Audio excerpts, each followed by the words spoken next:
ဟုတ်မန္တလေးသားတွေကရန်ကုန်မှာပျော်ဖို့မလိုဘူးဗျဘာလို့လဲဆိုလို့ရှိရင်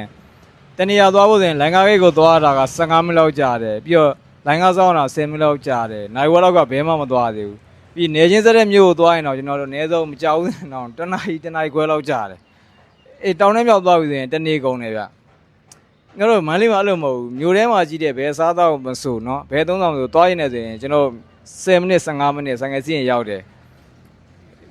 မြို့တောင်ထဲမြောက်ဝေးတယ်ဆိုရင်ကျွန်တော်နိုင်ဝက်လောက်ဆိုရင်ရောက်တယ်ဗျာ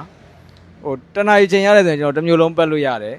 3နာရီချိန်ရတယ်ဆိုရင်ပြုံးလင်တက်ပြီးပူချောင်းလို့ရတယ်4နာရီ5နာရီကျရင်ကျွန်တော်ရွာငံသွားလို့ရတယ်ဟိုဘက်ကလော်ဒီဆိုင်ငယ်နဲ့သွားလို့ရတယ်ဗျာနော်ချစ်သူလေးရှိရဆိုရင်ဆိုင်ငယ်လေးနဲ့ပတ်စီလို့ရတယ်အဲ့ဒါမှတော့ခင်ဗျားတို့ကျွန်တော်မပါဘူးပဲဒါတော့ကြောင်ညာဝင်တာပါနော်အားကစားလုပ်တဲ့လူတွေအတွက်လည်းရမ်းမိုက်တယ်ဗျာဟောမနက်ကင်းစောစောကျွန်တော်ရေကွန်တောင်ဘက်စီးမလားရန်ကင်းတောင်စီးမလားဘဲတောင်တီးစီးမလဲကျွန်တော်တို့စပိန်လေးစီးလို့ရတယ်ပြီးတော့ကျုံးတစ်ဘက်ကိုနော်အတွင်းနဲ့ပတ်ချင်လားအပြင်ကပတ်ချင်လားစပိန်စီးလို့ရတယ်နော်လုံးဝဟိုตายရတယ်ဗျာလုံးဝตายရတယ်အဲ့ဟာတွေကကျွန်တော်ရန်ကုန်မှာဘလို့မှမရဘူးဘယ်နေရာမှမရပါဘူးမြန်မာနိုင်ငံမှာဒီကျွန်တော်တို့မန္တလေးမှာပဲရတယ်လားနေကြည့်လိုက်ပြည့်ကကြတော့ဒီရန်ကုန်မှာဆိုလို့ချင်းဗျာအဲ့ဟိုဘီယာသမားရဲ့သမားတွေခွက်ပုံးလေးနဲ့အေဂျင့်ဆိုင်လေးတွေမှာကစ်နေကြတယ်ပြီးတော့လက်ပိတ်ဆိုင်ဆိုလို့ချင်းလည်းရမ်းရှားတယ်ဗျာရက်ကွက်ထဲမှာဆိုရင်မရှိဘူးလက်ပိတ်ဆိုင်ကြီးဒီကချင်းကောင်းကောင်းနဲ့တန်းတန်းပြဆိုလို့ရင်တော့ရှိုးနေရဆိုရင်အဝေးကြီးသွားမှဟိုရတာ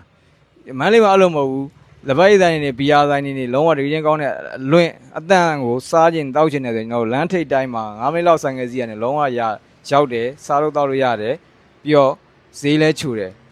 အေးမန္တလေးမှာပူတယ်ပြောနေရမပူဘူးနော်မနက်ကင်းဆိုရင်ကျွန်တော်တို့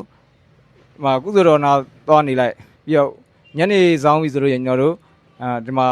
ဥပိန်ကံပေါင်မှာလင်းချင်းလေးခိုင်ပြီးကြော်လေးစားလိုက်နော်3နိုင်ချင်းရရင်အုံးလေးတက်ပြီးအပူရှောင်းလို့ရတယ်မန္တလေးမှာမပူဘူးနော်အရန်ပြောကောင်းတာစိတ်သွားတိုင်းကိုပါတယ်